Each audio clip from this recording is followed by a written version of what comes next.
Marami po akong gagawin na I never thought I'd do, especially on TV. Ay,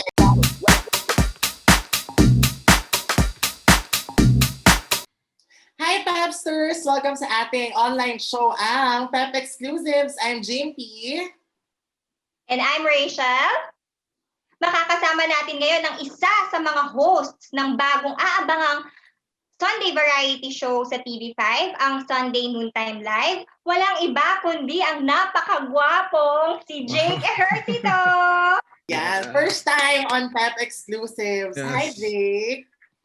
Hi, Jimpy. Hi, Rachel. Thank you for having me.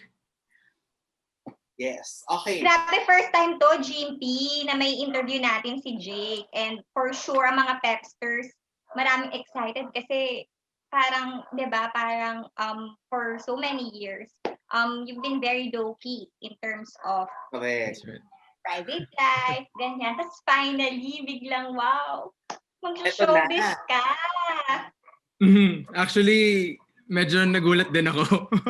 But you know, as they say, diba, may saying na sa haba-haba ng procession, dun din pala yung diba, Tulo. destination, yung bagsak natin.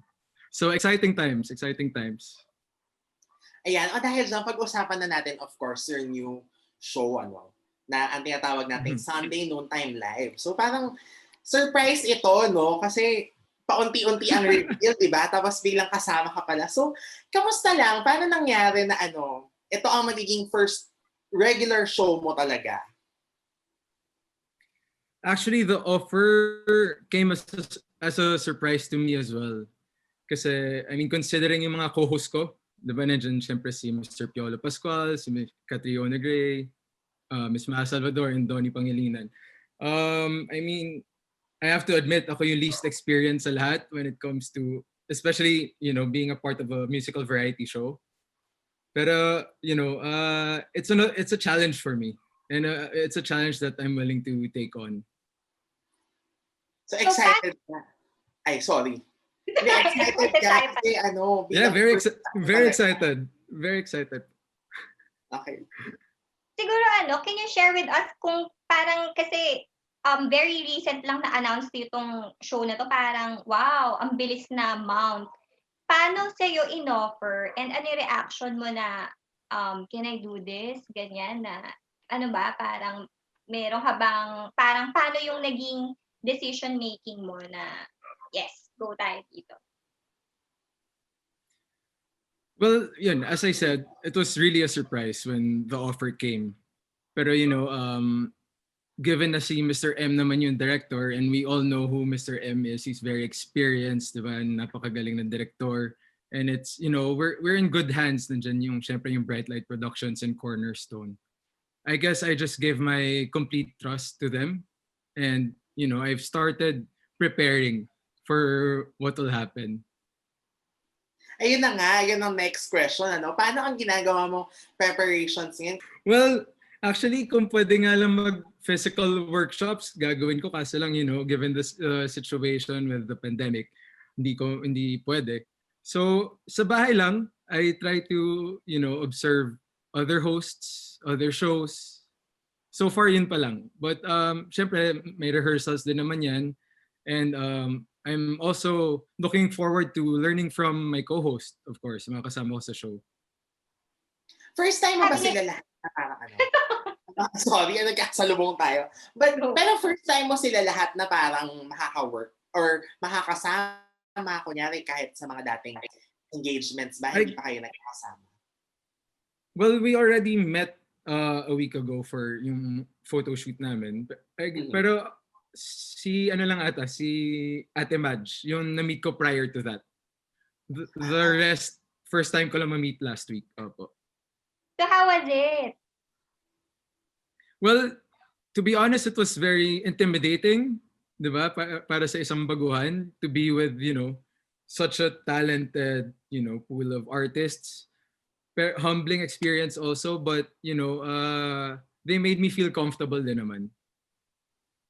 May advice ba na binigay si Mr. M sa'yo? Like, especially yung first time na, kasi di ba initially you signed up with Star Magic, tama ba?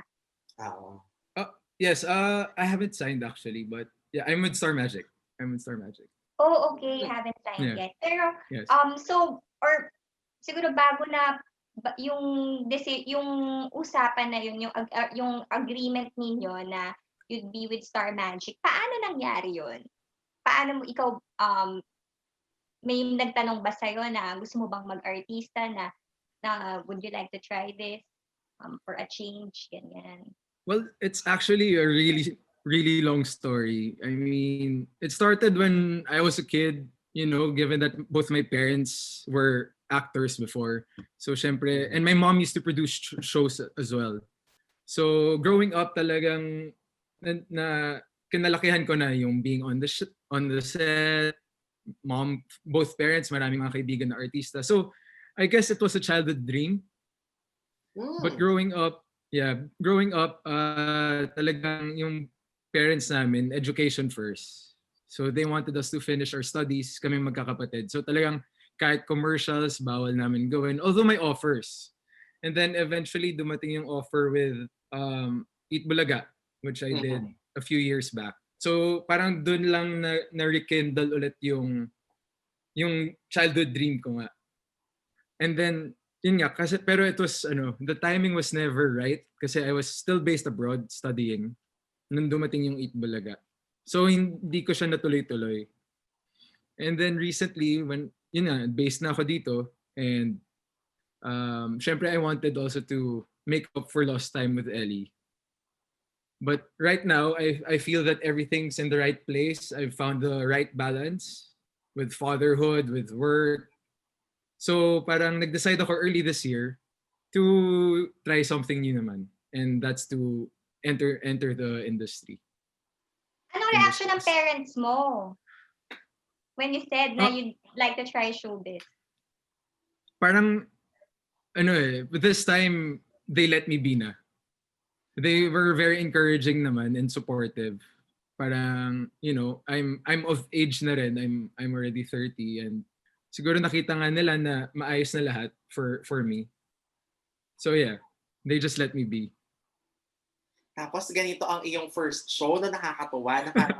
Kasi usually, di ba, pag sinasalang muna, yun nga katulad nung yung first mo talaga sa Eat Bulaga na medyo parang may acting na involved pero super short lang. Kasi ito, very different kasi hosting naman. Yes. Yun nga, like I said, ako yung least experience among my co-hosts. Pero, like, nagawa ko na rin siya before, campaigning for my dad in Manila and in school before, nag-hosting din ako. But, yun nga, I'm really looking forward to doing it on TV. I mean, syempre, the nerves will always be there. Pero it's about conquering those fears, diba? Ito, although umpisa pa lang naman kasi ng iyong showbiz journey, no? Dahil nga magsa-start pa lang. Pero may mga naiisip ka na ba na parang projects na gusto mong gawin? Or kung halimbawa na magdadrama na, kung anong role ang pwedeng gawin? Well, initially, before this, the offer to do the show, I already started acting workshops with Star Magic. So, initially nga, yun yung course, the career path I wanted talaga. More on acting, supposedly. But if you ask me any particular roles, wala eh. Like, maybe more serious roles. Wow. Yeah. Ang galing niya na may preparasyon na pala si particular Jake. genre, wala may. Hindi mo pa naiisip. Pero okay, so drama. Yeah. I just started last month. Oh my gosh. Meron ka mga hopefully. May gusto kang mga dream leading lady, ganyan, na mga makapartner. For sure, Jake kasi ganyan ng Wow. Eventually. Well, it's hard to pinpoint eh. Like, ako naman, I'd like to work with anyone whom I can learn from, I guess. But no one in particular po talaga. Yeah. Malay natin si Madge bilang kayo na ang sa Noontime Live, di ba? Wow. Oo, Tingnan pwede. natin, Kasi tingnan natin. yung Let's see. mga Marami pa akong, kailangan. for Go sure, ahead, pang sorry. leading man yan. Pang leading man material Okay. to si, Jake eh. Jake, yes. Dahil yun nga nabanggit mo kanina na, mas gusto ng parents mo na i-prioritize yung education mo. Siguro, can you take us back to that time na, kasi di ba you studied in London for 4 years, tapos you also studied in Singapore. Ano Yes. yung kumusta That's yung right. living on your own back then? Well, it was, yeah. Medyo matagal na kasi.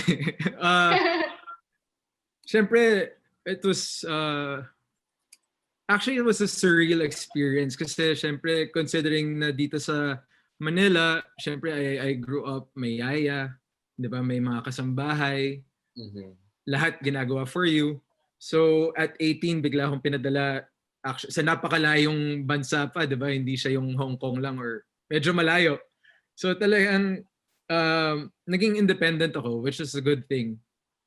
I mean, I don't regret a single thing. I'm grateful for the fact that my parents sent me abroad because I learned so many things and, I learned to do things on my own.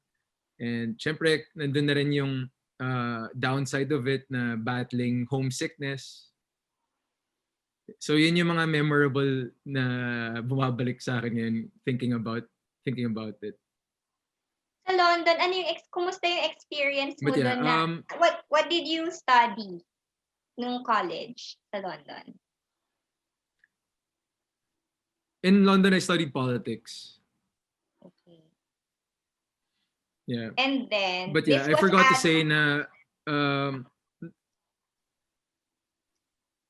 yes, go sorry, ahead. yeah, I forgot to say na being in London also was so great kasi that city para siyang melting pot of different cultures. Lahat talaga makakasama mo doon, iba-ibang from different backgrounds, different, nationalities and races.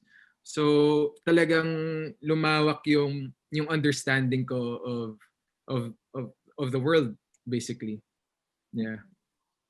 You went to you studied at Queen Mary University. Tama ba? That's right. Yes. Yun.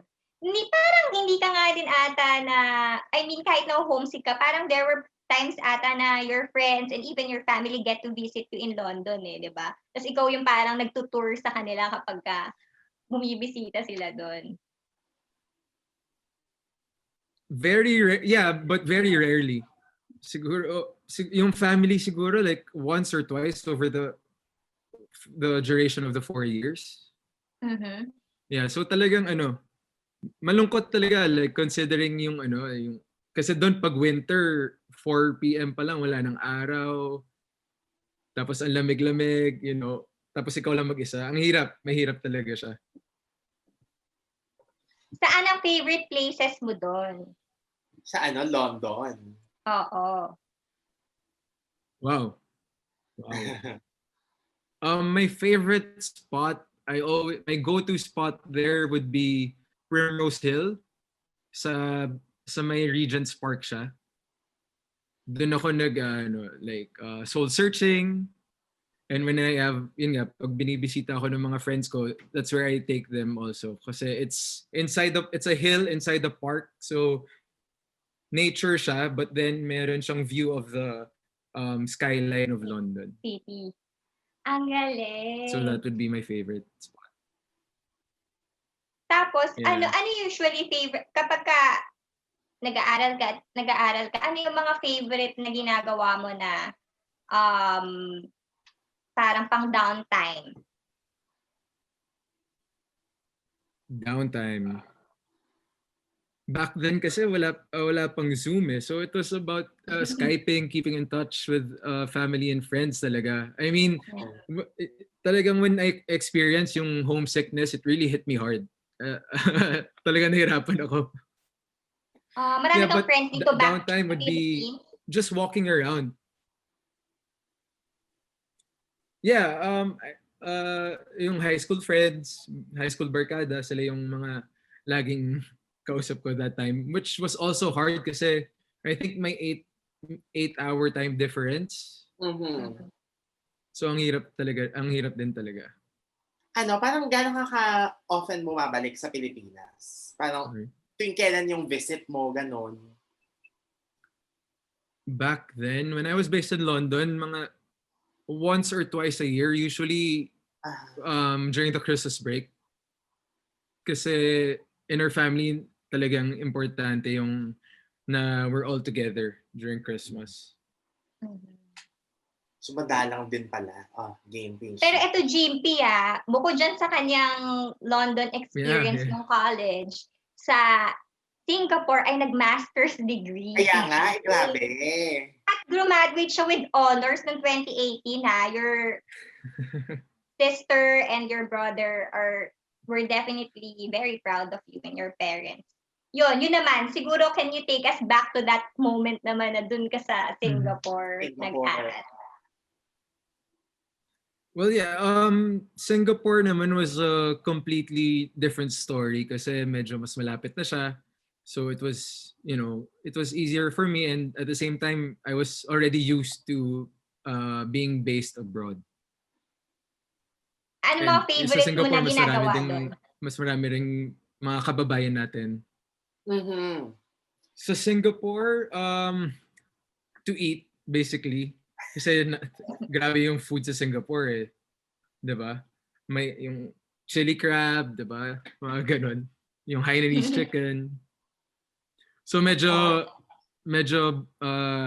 lumaki ako sa Singapore, bumigat ako sa Singapore. Ang galing. Pero ang galing, no, Jake? Parang grabe, graduate ka with honors. So, ibig sabihin talaga ang pag-aaral ay sineryoso mo talaga. At yun nga, nag-postgraduate study ka pa. Well, yeah. Kasi growing up, yun yung paulit-ulit na bilan sa amin ng parents namin talaga. Na to value yung education. So, yun. So I hope I made them proud by, what I've achieved. Bakit yun ang naisip mong course? Yung politics and then eventually marketing itong sa Singapore, ano? Tama ba? Well, yeah, that's right. I did politics in London kasi yun nga, same with show business. Growing up, my dad was in public office. So namulat din ako sa mundo ng politika growing up. So, and 'di ba, like anyone naman, pag bata ka, you want to be like your dad or your mom. So it was the same for me. So naging interesado ako sa politics, that's why I took it up in London. But then eventually parang na-observe ko the kind of politics we have here, and na-compare ko with the systems in other countries, ganun. Unfortunately, medyo I guess I got disillusioned with what I observed here in our country. So that's why I decided to take up marketing naman. Business na lang. Pero eventually, meron ka bang desire na to try politics, to get into public service also? Well, undoubtedly, when I was young, around siguro mga age 8 to about 15, if you had asked me back then, I would have said na I want to be like my dad. I want to be a mayor or a senator, ganun. But yun din yung natutunan ko recently kasi like with entering showbiz, I always said no before. And now, look at me now, diba? So I've learned not to close any doors. But what I can say is, anytime soon, walang plans po. Walang plans anytime soon. But at the same time, I'm not closing any doors. Kasi ayoko kainin yung mga salita ko eventually. Later, no? Baka mamaya biglang maisip mo to ano na. Pero ngayon, showbiz muna. Bale yun ang iyong inuna. Yeah. So, nabanggit mo nga na yung tungkol sa pag-idolize mo sa parents mo. Kasi, of course, you are the son of a former president and a former mayor. Tapos, so siguro, growing up, what was it like? I mean, were you the type na would shy away from the public because or ikaw yung parang you embraced it na parang okay sa'yo yung ganong piniling path ng dad mo, ganon. I'm not gonna lie, for sure there were perks, diba? Siyempre may perks and privileges of when I was young, being the son of a president, may mga kasamang ano yun. But kasi I was around, I think 10 years old when EDSA DOS happened, the impeachment trial in EDSA DOS. I was only 10. So, medyo naging traumatic experience din siya for me. Mm-hmm. So, I guess it's a blessing and a curse. And I guess yun, no? Siguro yung effect sa akin no, naging, I became more of an introvert. Mm-hmm. Kasi back then talagang, you know, yung, tsaka I guess that's why medyo sanay din ako when it comes to bashing. Kasi Okay. when as I said, when I was 10, ganun na eh. Like, and not only to my father, but the entire family. Mm-hmm.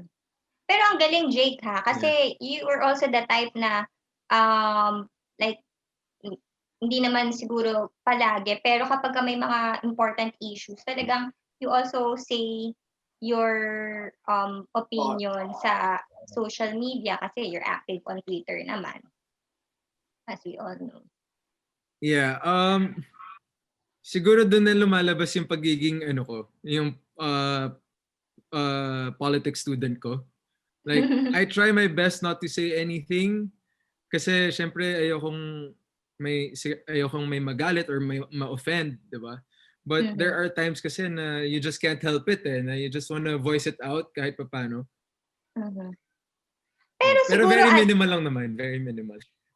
Pero siguro pagka anak ka ba ng presidente, very like yung security, do you get to go outside or parang yun or mahigpit ganyan. 'Di ba pagka Oo, syempre. Well, may security, pero it's not like what you see on TV or in the movies. Yung grabe, yung yeah, medyo na yun, exaggerated na yun. So na-enjoy mo naman. Kumbaga you got to enjoy a normal childhood. Yes, because it's because of our mom. Kasi yung mom namin made it a point na, you know, we keep our feet on the ground na wag ilagay sa ulo. So I think it's because of our mom also. In fairness, no? Correct. At saka naman, obvious naman ngayon, di ba? Kita natin, grabe. At saka parang very independent talaga din nga. Yun nga, siguro dahil na rin nag-aral ka din sa ibang bansa. Very independent at very well-traveled. Ang gaganda ng mga pictures mo because we see your blog. Diba? Nagpo-post ka doon ng before. Very active ka sa pag-share naman ng mga pictures. Ang ganda ng mga shots mo ng tao eh. Especially mga tao and even yung mga places. It seems from a different lifetime, no, in traveling. But yeah, I guess yun nga, being based in, yun din siguro yung advantage of being based in a city like London and Singapore. Kasi they're both huge travel hubs eh. From London and Singapore, ang dami mong pwedeng puntahan.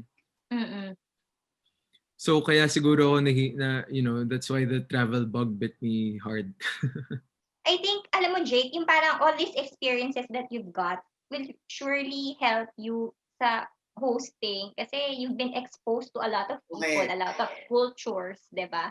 Parang marami kang pwedeng ma-share na insight. Right. Hopefully, I mean, I guess so. I think my biggest challenge naman is to overcome yung nerves and the fear and yung self-doubt. Kasi ever since mahihain na talaga ako. Correct. Ito pa napansin ko kay Jake. Kasi baka isipin dahil syempre anak ng former president or na.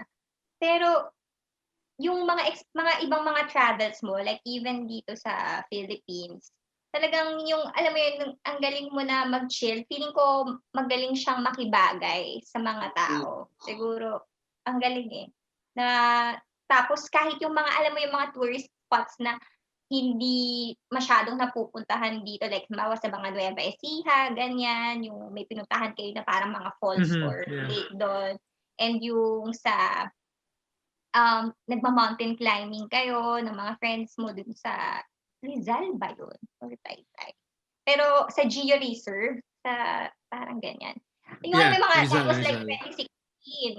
And recently lang din siya yung mga medyo mas nakilala na puntahan. Ang galing niyo mag-search ha, ng mga barkada ninyo ng mga puntahan, pero ang ganda. Yeah, I mean, kasi I guess from all the years of traveling, what I realized is, it's never, although cheesy siya pakinggan, but it's never about the destination eh. It's about the experience. Mm-hmm. I mean, your trip could end up as a misadventure. Maaring pangit yung experience mo, but it's still an adventure, di ba? Tama naman. Oo. Yun naman ang ano talaga, Yeah, di ba? Kasi, yeah, hit or miss siya. May mga top ka pa na places na gustong puntahan dito sa Philippines?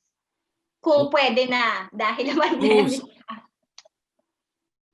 In sa Philippines, actually marami pa ako napupuntahan, marami pa ako hindi napupuntahan, especially in Davao and Visayas, in Mindanao and Visayas. I'd love to go to Siargao, to Bukidnon, Bacolod, hindi ko pa napupuntahan. Nahilig ka sa mga beach, no? Mount Pulag. Ay, naku. Yeah, beach and hiking. Naku, masaya dyan. Madali lang yung Mount Pulag. Ayan Ikaw, na. Jimpy, anong mga, for sure, marami kang mga matututunan tips kay Jake. Dahil ang dami. Kaya nga, kasi in fairness kayo dalawa, pagdating doon sa travel, talaga nagkasundo Hindi, ano ka ba? Hindi na may Mount Pulag. Oh my gosh. Wala akong ambag dyan. But anyway, Mount Pulag. So yun ang mga hilig pala, no? Hiking at saka beach. Makikita naman sa Instagram mo din dahil nandun naman lahat. Pero ito, kasi ang dami na rin naman nating nalalaman nito, no? During this interview, parang ang dami nang na-reveal na tungkol sa'yo, especially sa shadow, ganyan. Pero sa tingin mo siguro, ano yung biggest misconception tungkol sa'yo? The biggest misconception?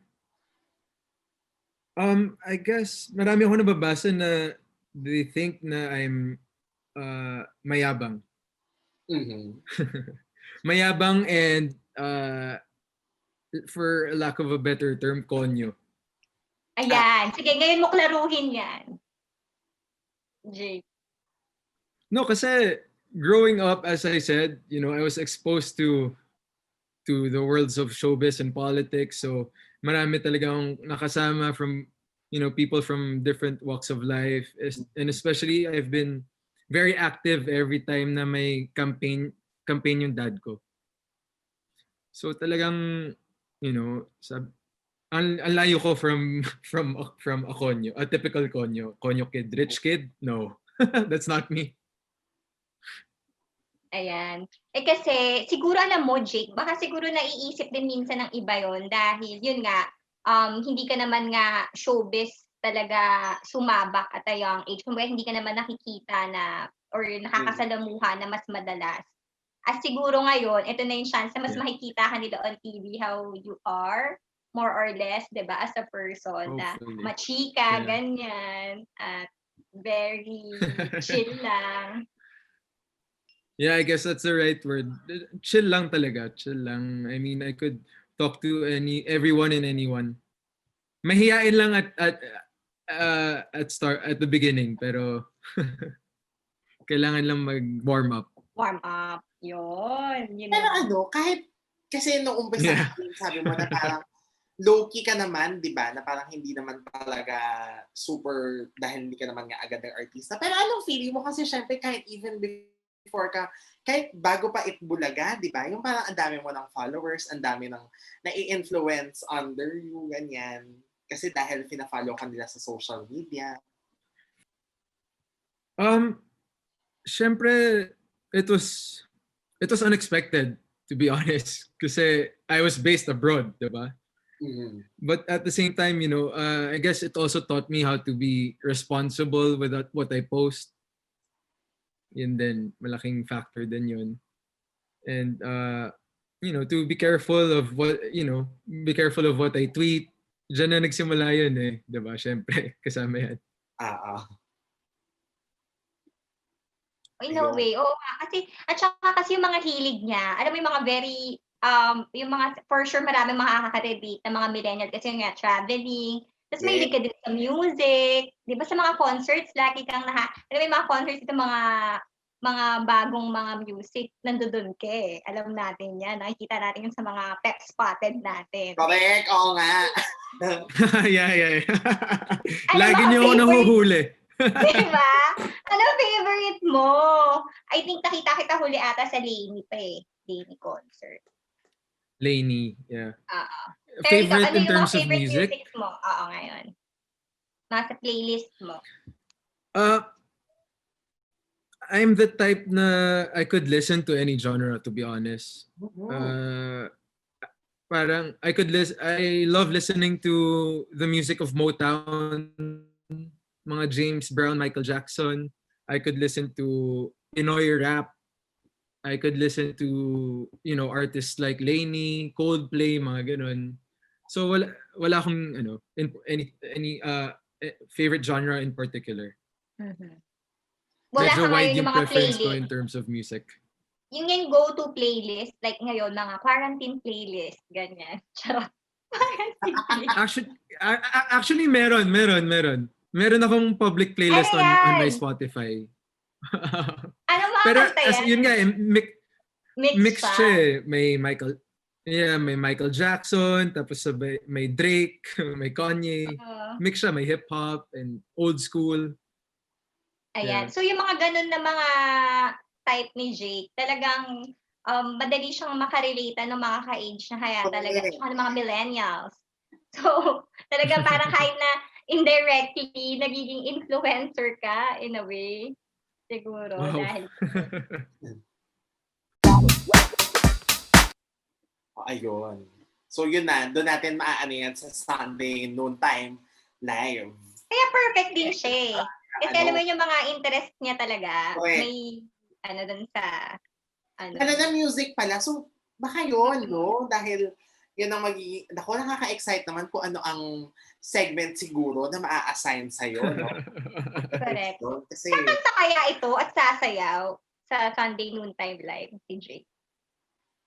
May mga ganun ka bang prod? May mga pasabog prod numbers ka bang ihahandog? Rhetorical question po ba yan? Or well, all I can say is...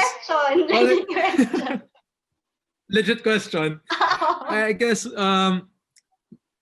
marami po akong gagawin na I never thought I'd do, especially on TV. Ay, ayun. So sana po abangan ninyong lahat, mga Pepsters. Alam mo, for sure, masashock yung mga friends mo, feeling ko. Or, inaasar ka na ba nila? For sure. For sure. Kahit ako, masashock din. Oh my God. But, it's all about, as I said, it's all about conquering your fears and having fun. Diba? So, enjoy lang naman siya. Good vibes. And talagang mga makakasama mo, talaga namang mga super... mga batikan na rin sa performance. Diyos ko, mga Salvador, Piolo, Pascual. Correct. At I think this is isa ito sa hindi naman first time kasi nag-showtime na si Kat Rio na before. So, pero yung to see her also na as part of a show na regular talaga, ay galing. Exciting. Yeah, it's very exciting. I mean, syempre I can't divulge that much. But the show has a lot of new things to offer. Talagang ang goal namin is maging bagong playlist every Sunday di lang ng pamilya but ng barkada also. Mm-hmm. marami kayong mga abangan. Where do you see yourself na parang Sorry? kunyari sa mga production na ng Sunday Noontime Live, no? Ikaw ba yung doon ka ba sa mas kakanta ka or mas sasayaw ka?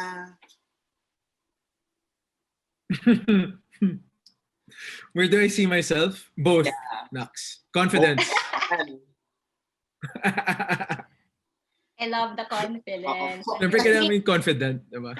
Yes. For Tama. sure, aabangan kung halimbawa na magkakaroon ba kayo ng dance, ni Maha, ganyan. Kasi syempre, alam naman natin si Maha pag dance. And usually, lagi siyang may mga partner talaga pagdating sa mga dance, niya, di ba?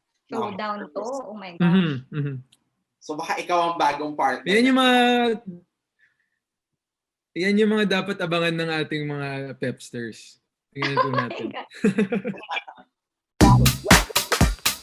Tapos ito naman, syempre, isa rin sa mga very interested yung ating pepsters na malaman about you is yung, or at least nasusubaybayan din nila sa Instagram mo. Sobrang sweet ng relationship mo with Ellie.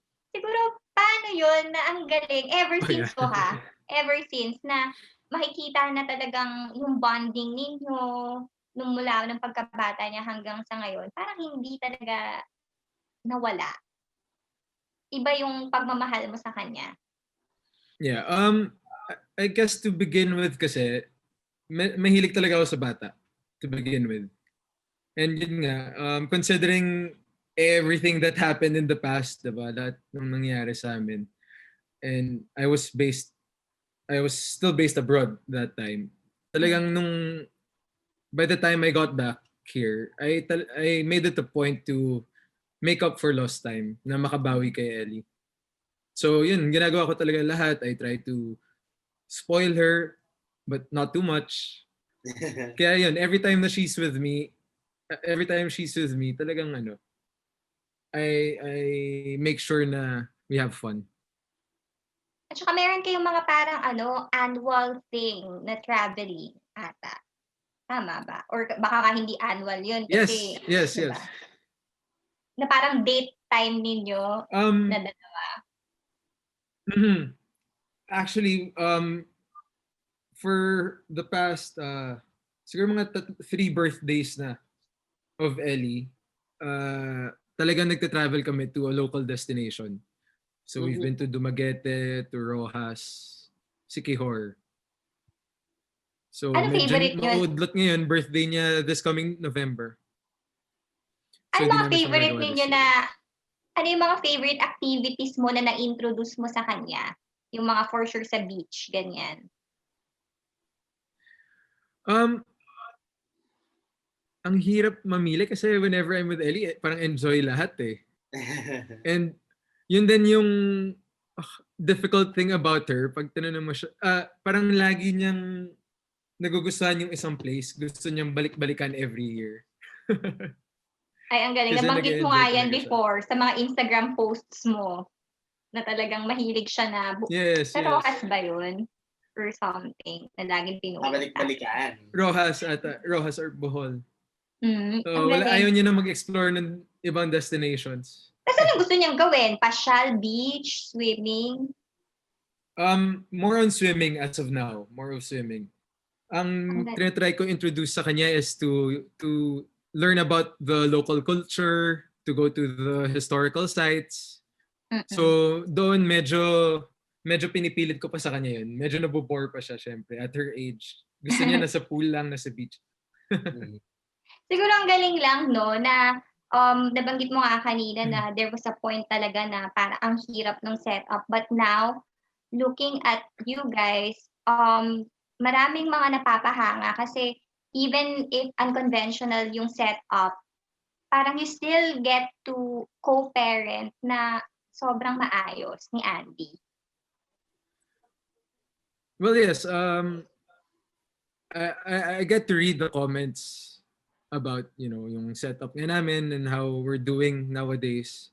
But, it wasn't always this easy. I mean, co-parenting, it goes through many phases, pero eventually when you guys mature and you learn to be child-focused and set the past aside, talagang, yun, you just have to compromise and focus on the welfare of the kid.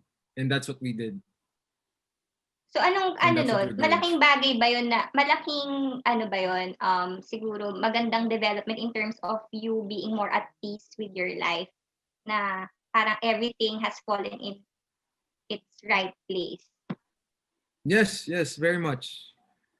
I guess that's one of the big factors also why I'm at peace now, and why I found the right balance. Ayan. Grabe ano. Pero ngayon, kasi syempre, ayun, mag-birthday na si Ellie next month, no? Tapos, grabe, ang bilis ng panahon, 9 years old na ba siya? My gosh, di ba? That's right. So, ano yung mga nililook forward mo ngayon na syempre, parang konti na, papasok na sa bagong stage of, si Ellie. Medyo papunta na. Actually, I'm not looking forward to it. Madalaga na. I'm not looking forward to it. Siyempre, as much as possible, gusto ko, pa rin siya, di ba, baby. But, it's inevitable. Pero yun nga, parang nabasa ko sa one of Will Smith's Instagram posts. Parang he said something like, parenthood is a balance between letting go and squeezing tight. Ay, ang ganda doon, ha? So, yeah. Yun ang ano mo ngayon. Finding the balance, yun ang challenge, no? Galing. That's the challenge. Yeah, kasi nandun na si Ellie sa age na, she gets curious about lots of things, and slowly parang gusto niya na rin maging independent somehow, di ba? So maybe a few more years, di ba? She'll leave the nest, and I just have to make sure na before that happens na she's, well-equipped to survive by herself.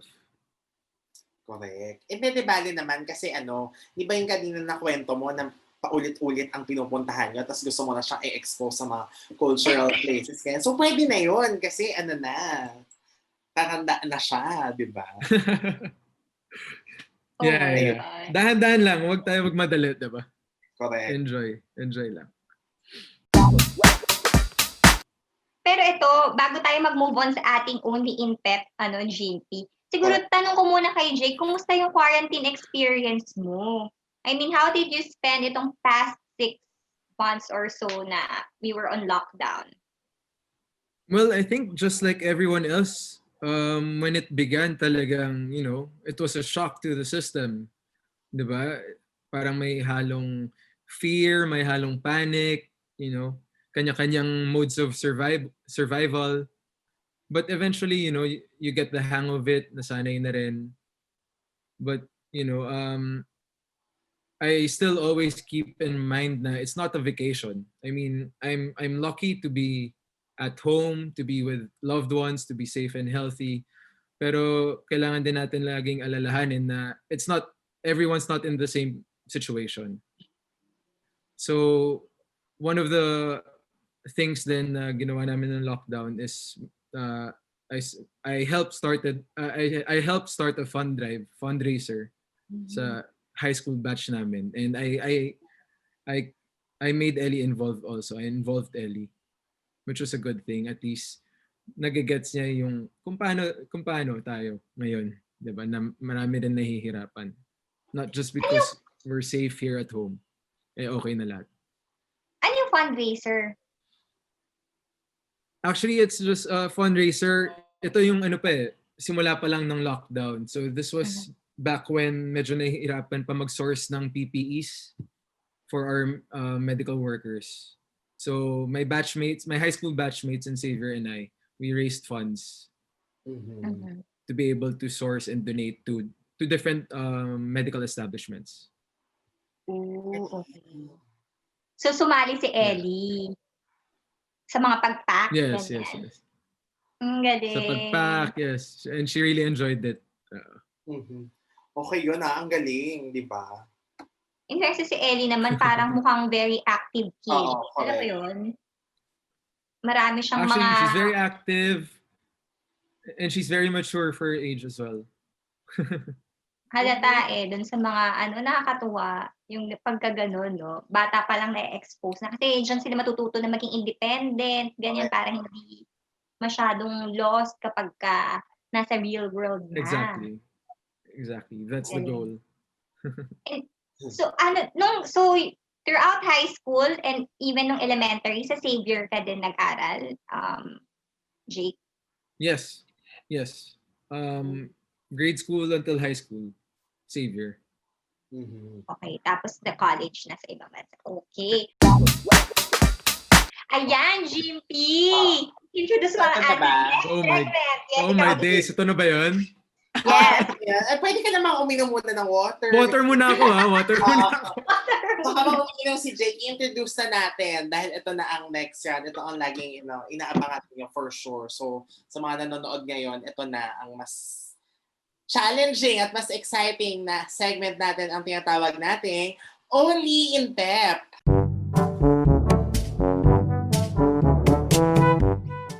At kung bakit only in PEP, syempre dito nang mangyayari ang mga reveal at ang mga tanong at mga pa-challenge, di ba? So, syempre bilang first time mo, Jake, dalawa ang pre-prepare naming challenge for you.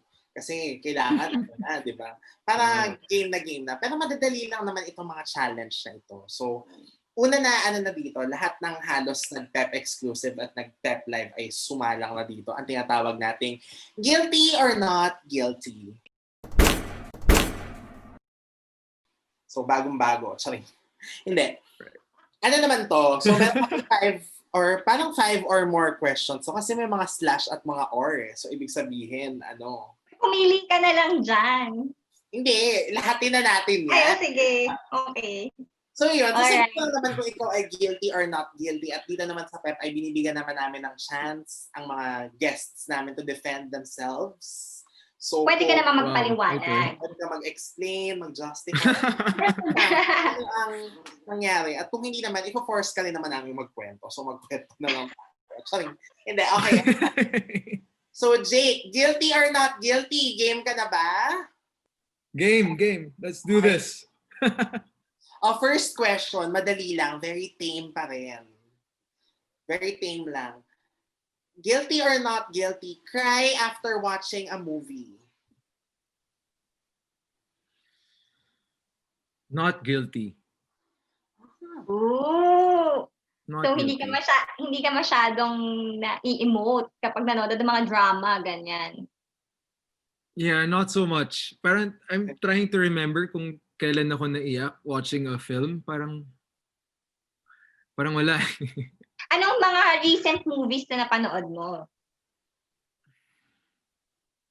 In the cinema? Or kahit Well, Netflix lang? even online or at home.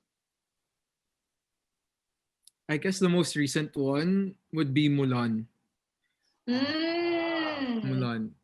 Wala nang ganyan. Kasi recently mas series yung mga pinapanood ko, TV series. Ay, ano series? Anong series na? Succession on HBO Go. Okay. Okay. It's really good. It won, I think, best drama series sa Emmys. Wow. I-check nga natin yan. Anong genre yan? Medyo I guess suspense. You can say suspense. Parang siya, family drama. Oh, sige, tignan natin yan. Yeah. I-check natin yan. Ayan. So, hindi naiiyak masyado si kapag ka mga nanonood ng... Si Jake. Local movies ba? Yeah, not so Nanonood ka much. din? Oo nga, local movie. Ay, Local movies? Jimpy. Oh yeah. Yeah. Ano ang last? Or yung mga Ano top ang of last mind. Or top of mind na napanood mo. Well, of course, nandiyan yung One More Chance. Syempre, John Lloyd Bea, John Lloyd Sarah. Wow, Yung mga yun. John Lloyd Sarah. Ay, nanonood ka ng mga romance drama. Yeah, this was, syempre, medyo, I was younger when I saw those films. Yes. Pero yeah, yung mga, of course, mga General Luna, Seven Sundays, yun yung mga more recent movies na napanood ko. Oy, nanonood siya ng 7 MMFF. O, di ba? Yeah, on Netflix, ang dami. And magaganda. Ay, oo, kasi That- Netflix na silang lahat. Yes, yes. Tama. Correct. Pero ang ibig sabihin nun, hindi naiyak si Jake sa One More Chance kasi not guilty siya. Parang teary-eyed siguro. Teary-eyed. At least naman, pero hindi cry level. Okay, carry lang yan. Number- Next. Guilty or not guilty, snore when you sleep. Guilty. Talaga? Sinasabi Yeah. ng mga kapatid mo? And sinasabi ni Ellie. Oh my gosh! Ellie ang nagsabi. Malakas daw But ba?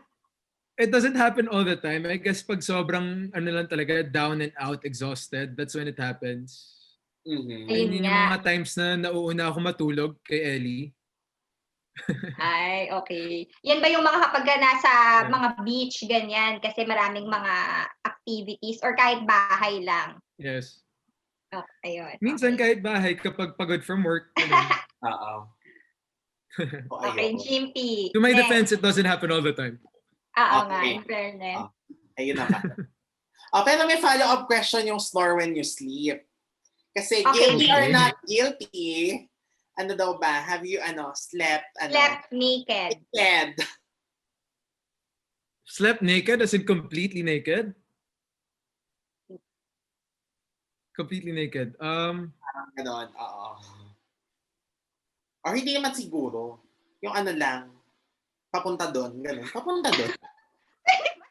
Well, I sleep in my boxers. Ayun, Mm. ayun. Okay. Yeah, Okay, so I sleep in my guilty Number- doon sa part.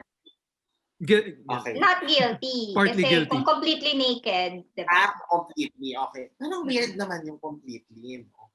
Okay, anyway, next question. Meron din akong gusto sabihin pero wag na. Go! Ay, bakit? Buti yan! Nahulog tuloy. Wait lang. May nagulat? No. Nahulog lang yung Nahulog yung earphone. Ay, oh my gosh. Disconnect. Yeah, yun na. All good. Okay na, ayan. Alright. Pero ano Okay. kaya yun? Yung sasabihin. Ano sabihin mo? Nakakainis naman to, babanggitin tapos binawi. Next na tayo. Okay, next. Okay. Guilty or not guilty, did you ever experience love at first sight? Love at first sight? Yes. Guilty. Ay, so naniniwala siya sa possible yan. In fairness ha. As in talagang definitely. yung parang you knew na this girl, I've fallen for this girl at first sight. Talaga. Galing. Gaano kaya ka ganda ang personality nito at na-in love agad si Jake, ano? Ganon? Personality ba yan or dahil sa looks? Well, for me kasi, like, I never, how do I put it? I never look for it.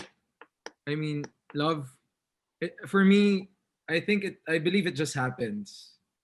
You know, right place, right time, right person. So, yeah, naniniwala talaga ako sa love at first sight. And then, with this person, even without naming names, ano siya, parang yun nga, you fell for this person, is it because you were just talking to her, tapos na-in-love ka dahil sa personality niya, or merong part of her na sa looks wise, kaya ka na-in-love sa kanya agad? Well, obviously, kasama yung looks. I mean, yun yung first thing na mapapansin mo eh. Pero syempre, mas importante yung personality. Kasi if she couldn't carry a conversation, di paano mangyayari, di ba? Correct. Oh my gosh. Ayun Ayan. ang- Okay. Number 4. Number 4. Ito madalas to tinatanong talaga.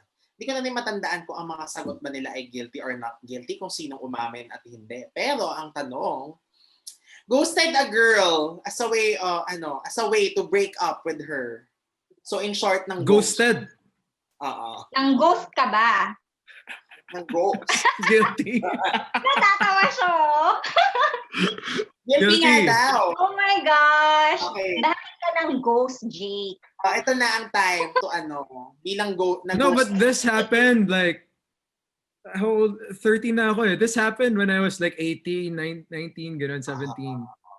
So you were young, to your defense. I was young and immature. Wala pang term na ghosted dun. Correct. Wala na lang hindi nagparamdam. O, ganyan. Oo. Diba parang, ano yan? Hindi ka, parang natatakot ka na ayaw mo ng confrontation? Or parang, kaya hindi na? Basically, yes. Kasi nga, I'm a very, I'm an introvert. I'm a very shy person. So, siguro, nandun yan yung ayaw ng confrontation, ayaw mo masaktan yung other person, diba? Mm-mm. Pero itong older ka na, definitely walang nag-ghost. Wala naman, wala. Hanggang 18 lang. Okay, at least malinaw tayo. Pero ang sagot pa rin ay guilty. Okay. Ito na. Last question for guilty or not guilty. Guilty or not guilty. Nagpaasa or umasa? Saan ka guilty doon? Or not guilty? Pareho. Guilty pareho, I guess. Nagpaasa ka din, ganun, before? Yung ginost niya siguro. Ayun, oo nga. Pag hindi mo na-experience both, did you really, experience it? Did you really love? Kung hindi mo na-experience pareho. Paano yung umasa? Anong klaseng tale naman ito? Bilang yung nagpaasa naman ay medyo nakwento natin. Paano ako umasa? Oo. Ano nangyari? It's funny talking about it. Pero like when I fall for someone, I kind of fall hard.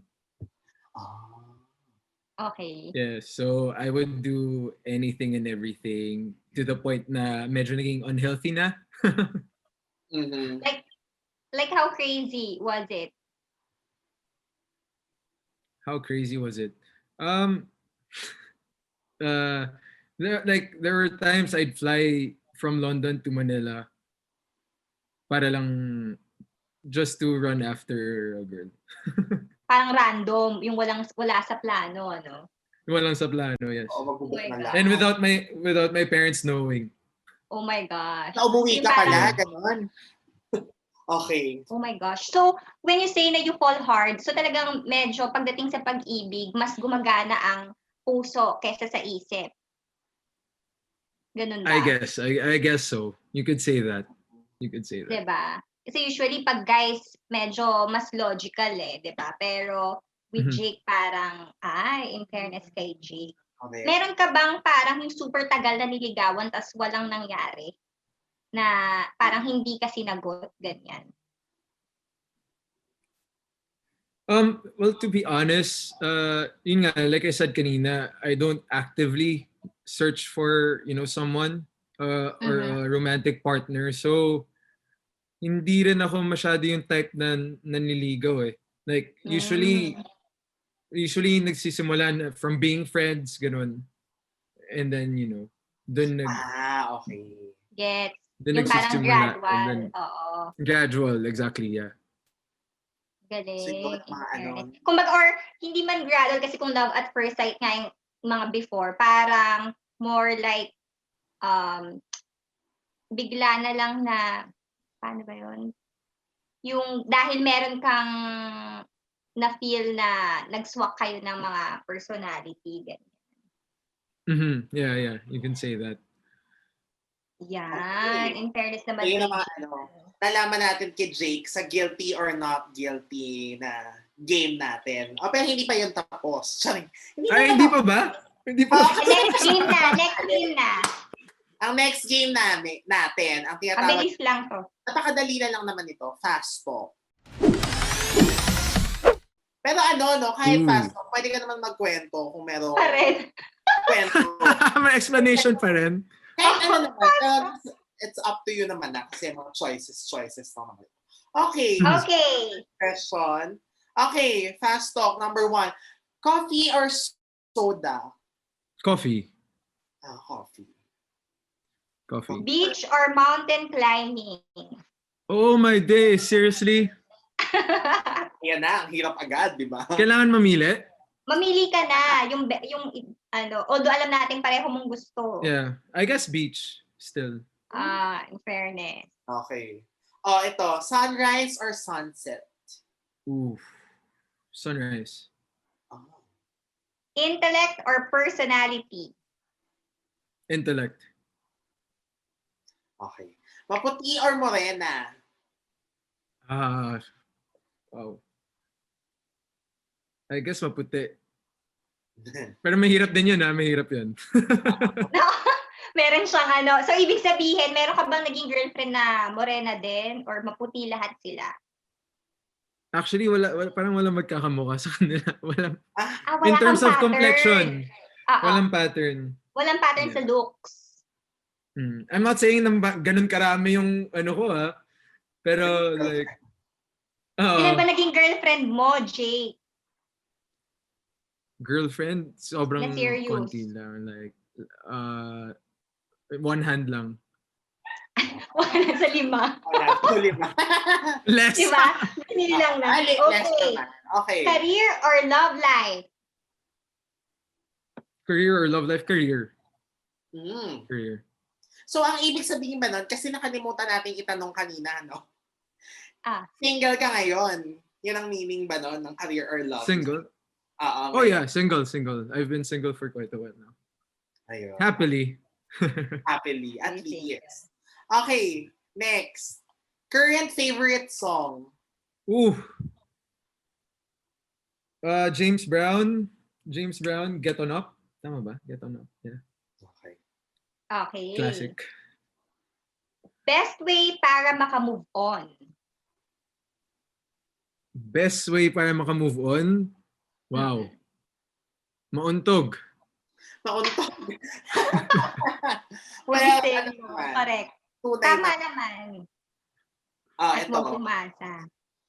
Kiss or hug? In general? Mm-hmm. Hug.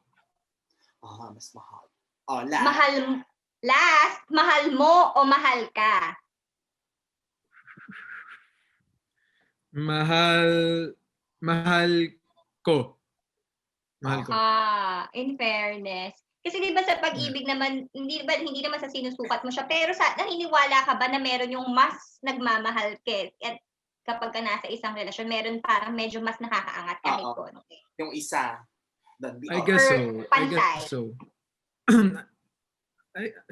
I think kasi we have different capabilities din, different iba-iba yung kakayahan natin magmahal ng isang tao. So feeling ko may ganun, may difference din talaga. Ayun. Pero siguro paano na lang malalaman na si Jake ay in love na? So not necessarily ligaw style kasi hindi ka nga nanliligaw. So pero parang meron bang parang alam mo na shocks in love na ako? Ano yung sign usually? Sign usually. Sobrang tagal na kasi so siguro na I'm always glued to my phone. Tsaka distracted. Bakit distracted? Ha? Paano distracted? Hindi, syempre yung focus mo nawawala sa ginagawa mo because you have her on your mind, mga ganun. In fairness, parang intense to si Jake pag na-in love. In fairness. Sinabi naman niya. Sinabi naman niya. Ayan. Well, it's been a while since the last one, so I guess marami na rin akong natutunan. I've learned a lot of lessons, so I can't tell how it will be for me the next time it happens. So magpigil ka sa sarili, gano'n. May mga update ko na lang kayo. Go yan. Naku, Pepsters ang dami nating natutunan kay Jake sa pag-uusap na ito. Mas nakilala natin siya ng husto. At I'm glad na mas makikita pa natin kung sino si Jake once na sumalang na siya sa Sunday Noontime Live. So ito, Jake, invite our Pepsters dahil malapit na ang premiere ng Ang dami na nag-aabang sa Twitter, ha? Dahil matindi ang mga magaganap pala Sunday. 3 na ang maghaharap-harap simula. Okay, ikaw na. Ayan mga Pepsters, abangan ninyo starting October 18th na po and every Sunday ang Sunday Noontime Live, syempre, nandyan sila Piolo Pascual, Catriona Gray, Ma Salvador, Donnie Pangilinan, and myself. And it's directed by Mr. M, of course. Produced by Bright Light Productions and then produced by Cornerstone Studios. Marami pong bago kayong abangan dito. So I hope gawin ninyong ito ang bagong playlist ng Sundays ninyo, ng buong barkada at ng buong pamilya. Ayun. And syempre, saan ka pwede i-follow ng ating mga Pepsters on social media? Oh yeah, across the board I use Uno Emilio at Uno Emilio. Hindi mo Twitter, na Instagram. ina-update. Hindi mo na ina-update yung vlog mo. No? Tama ba? Yeah. Actually, I don't think it's active anymore. Hindi ko na siya masyado na Parang nawalan na ako ng time. Pero in fairness, at least andun yung mga parang pinaka-dump site siya ng mga pictures mo. Napili din talaga. Dump site, pero yung mga pictures ang gaganda, in fairness. Thank you. I mean, actually, yun naman talaga siya. Like, wala naman akong long-term plan for the blog when I started it. Parang I just wanted to, keep all my travel experiences and memories there. Wow. Yeah. Pero hindi mo naman naisip na mag-vlogging, ganyan. Oo nga. Kasi Vlogging? ang galing ng mga travels mo diba? Actually, syempre, there are times na sumasagi sa isipan ko. But kasi, if ever I do it, I want it to be something different. Kasi syempre, ang dami na rin ng nag-vlog ngayon, diba? So we'll see. Pag may naisip akong Content. Ayan Content, ang abangan kay Jake. Naku, alam mo, Jimpy, excited na ako kung anong gagawin niyang production. Kaya nga Sasayaw. At saka yun ang una ko na-imagine talaga kasi si Maha mahilig yan. Ay, ang ganda nun. Sa mga produce. my lips are sealed. Diba? Ang gandang challenge nun. Kasi ang galing sumayaw ni Maha Tapos si Jake, makikita mo in a different light. Na, sumasayaw pala siya. Parang ganyan. Nagpapaturo na ako kay Ellie paano sumayaw. Ellie pala ang mentor sa dancing. Kasi mahilig siya TikTok So, oh my God! Yeah. Yun pala. Okay. Ayan, go Jimpy. Nanonood din ngayon ng Pepster Shop, huwag niyo kaming kalimutang i-follow sa aming social media accounts, Twitter and Instagram at PEP Alerts, Facebook, facebook.com/PEP Alerts, sa YouTube, mag-subscribe kayo sa aming channel, PEP. And sa Viber community, just search PEP and lalabas na dyan. And of course, visit www.pep.ph for your daily dose of showbiz news, updates, and everything, lalo na sa Sunday Noontime Live. And tungkol kay Jake, dyan yung mababasa lahat ng mga bagong kaganapan. Ang dami-daming nagaganap sa showbiz ngayon, di ba? Bago matapos ang taon. So, ayan. And indamay na natin, social media namin. You can follow me at Jimpy Philosophies on Instagram and Twitter. At ikaw? At Pinkshi on Twitter and Instagram. Ayan. So, thank you, Pepsters. And thank you, Jake, so much for visiting. Thank you, guys. It was a pleasure. It was really enjoyable. Thank you, Jimpy. Thank you, Rachel. Thank you so much, Looking forward to the Jake. next time. Yes, Ayan. for sure. Kapag kayong tipong nakasalang ka na talaga sa showbiz, gusto namin ulit kung panibago kung kumusta yung experience mo. Correct. Yeah. All right. Looking forward to Thank it. you, And thank you to the Pepsters. Pepsters. Thank you for your viewers. Ayan. Thank you, guys. And see you sa ating susunod na PEP Exclusives.